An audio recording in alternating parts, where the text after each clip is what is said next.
Hello, welcome everyone to the Life, Love, and Money Show with Summer and Jen. today we're going to be talking about the 5 key ingredients that will support your personal and professional success. You ready, Jen?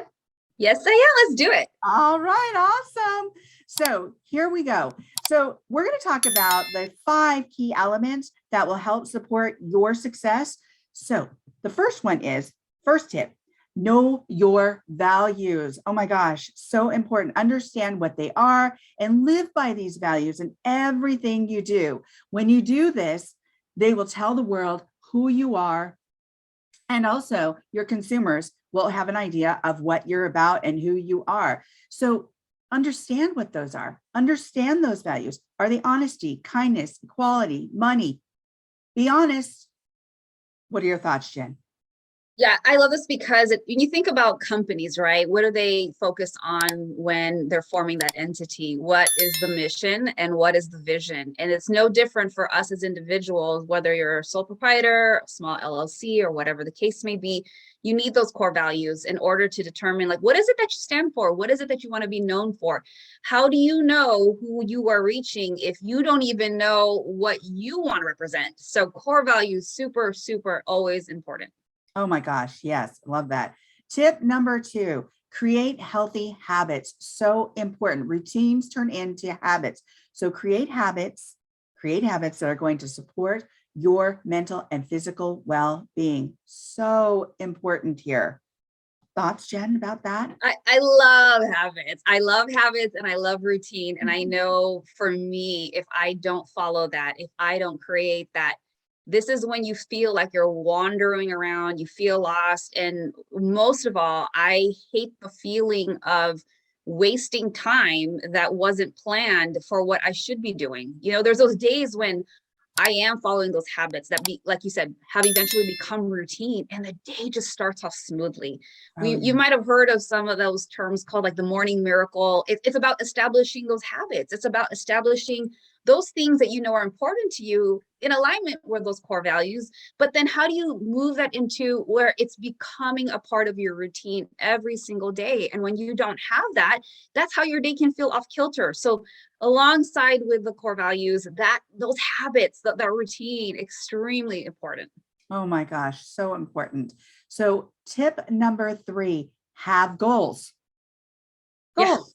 Set up your goals in a way that you're going to stick with them and know that these goals are incremental. So meaning your objectives will lead to your action steps.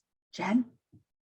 Goals are important. I think too, one of the things that when we create these list of goals, one of the most simplest things we can do is breaking it down. And for every single goal, take it and then reverse engineer it. Look at what are all the tiny steps that you need to do in order to reach it? Because sometimes we're just looking at like, okay, I want to get to this, and that's fine. I think it's important to have vision and to know where you're going. But what deters us from getting there is sometimes it can feel like, oh gosh, this is so overwhelming, and then we give up. It's like with weight loss, for example, right? We don't expect to just, I mean, we would love it if we could drop 25 pounds in one day, but we know that's not realistic. But so what do? We track if, okay, am I making progress every single week?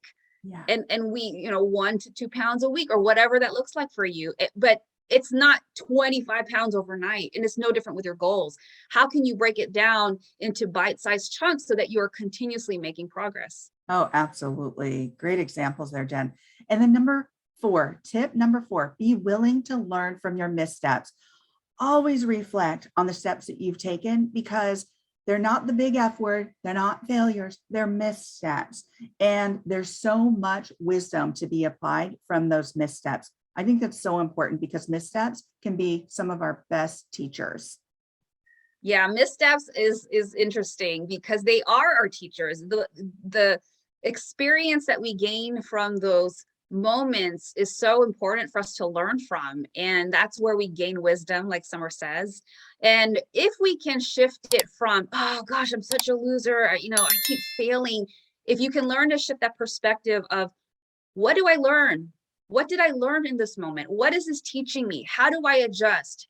How do I take this only as feedback in order to course correct where I need to go next? When you can just even simply change that mindset of how you approach that failure, even the simple act of not calling it failure will help you continue to progress forward. Oh, absolutely. And then tip number 5, this is a biggie. It's mindset. A healthy mindset will take you far. What I mean is that your thoughts will produce what you want to see in the world. If you have a negative mindset or a negative narrative running through your head, through your mind, I can't attitude, guess what's going to happen? You're not. Yeah. You can't. Yes, exactly. It's an I can't do is going to be exactly what happens. So when you have an I can do attitude, that's exactly what's going to happen as well. So if you can reframe that negative narrative and those thoughts, which will promote action once you have an I can do attitude. Mindset is key, folks. And these 5 steps are so important. Jen? It is super important to check out your environment when it comes to mindset. Who are the people you're hanging around? Do they have a negative mindset?